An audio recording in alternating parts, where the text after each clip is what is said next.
केवट भगवान का जहाँ पर पूजा हो रहा है, आप क्रिकेट मैच का उद्घाटन करने पहुँचे हैं, क्या कहिए?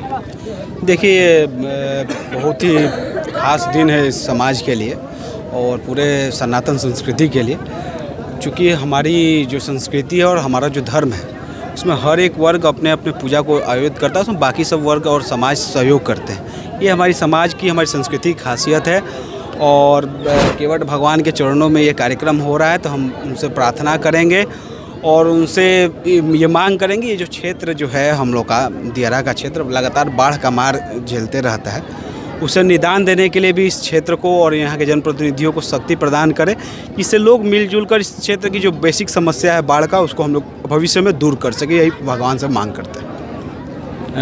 बाढ़ की समस्या की बात कर रहे हैं, अगलगी भी है, दो समस्याएं हैं कि जो बरसों से चली आ रही है।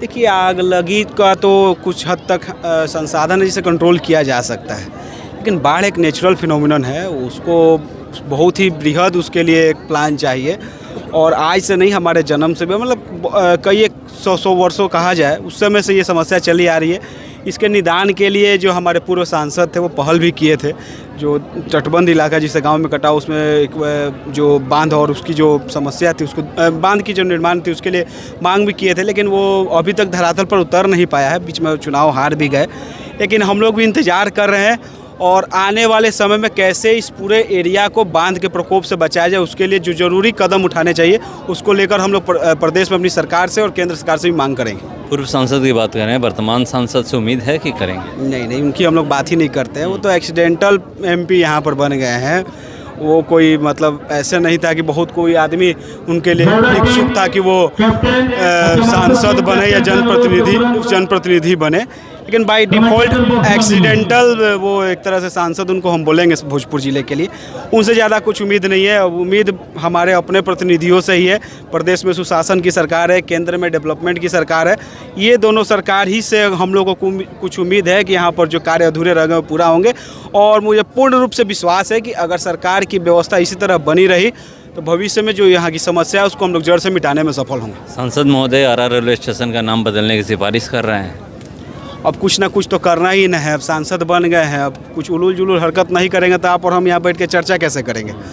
उनको जरूरी समस्याएं हैं, जो अगर जमीन गरीबी है, परेशानी है, उसको कैसे दूर किया जाए, अगर कुछ अनफेवरेबल कंडीशन है उसको बदलने की ज़रूरत है तो चले हैं नाम बदलने के लिए।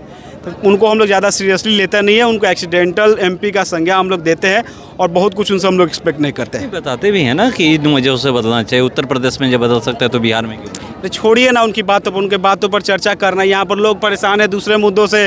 अब मान लीजिए किसी को पेट दर्द की समस्या हो, उसको आप माथा दर्द की गोली देंगे तो क्या परिणाम होगा? तो कहते हैं कि हम विकास का काम करते हैं, हम लोग विकास करने वाले, सदन में आवाज़ उठाते हैं। नहीं, ठीक है, वो अपने अनुसार एक ख्याली पुलाव बना के ख्याली वर्ल्ड में जीवित रहते हैं। वो कौन सा विकास तरारी में कर दिए किसी से छुपा हुआ नहीं है। किस पार्टी का प्रतिनिधित्व वो करते हैं ये भी किसी से छुपा हुआ नहीं है। उनकी पार्टी को और इस क्षेत्र में किस नाम से जाना जाता है ये मुझे बताने की ज़रूरत नहीं है, सभी लोग जानते हो जिस पार्टी से हैं उस पार्टी को हमारे यहाँ आम बोलचाल की भाषा में क्या कही जाती है। खैर मेरी उनसे कोई कंप्लेन नहीं है, ये हम लोग का दुर्भाग्य है कि हम लोग आगे सिंह को नहीं जिता पाए और एक ऐसे सांसद को जिता दिए। ये गलती हमारी है, हमारी जवाबदेही बनती है, लेकिन इसको समय रहते दूर किया जाएगा और जो क्षेत्र की समस्याएं हैं उनको जड़ से मिटाने के लिए प्रयास किया जाएगा। आपकी जो सरकार है वक्त बिल जो पास की है, बोल रहे हैं सांसद जो वर्तमान सांसद है कि हम सदन से सड़क तक जो है आंदोलन करेंगे। देखिए ये लोग को सीख लिए हैं आंदोलन कहाँ करना चाहिए उसका उन लोगों को सही ज्ञान भी नहीं है। कुछ भी होता है तो लेकर आंदोलन करेंगे। आपको पता होगा जब वक्फ बिल पास हो रहा था संसद भवन में तो किरण रिजिजू जी जब स्टेटमेंट दे रहे थे, संसद भवन में बात रख रहे थे, उसमें बताया था कि वक्फ बोर्ड ने एक समय संसद भवन की ज़मीन पर भी दावा ठोक दिया था। तो ऐसे मन बढ़ू जो संगठन जो भी हो, कोई भी बोर्ड हो, कोई भी समिति हो, अगर अपने लिमिट को क्रॉस करेगा तो उनकी लिमिट पर लगाम लगाने के लिए हमारी केंद्र की सरकार बैठी हुई है। कोई भी व्यक्ति हो, कोई भी संगठन हो, कोई भी बोर्ड हो, कोई भी समिति हो, सरकारी संपत्ति का हनन नहीं कर सकता, उसका दुरुपयोग नहीं कर सकता है।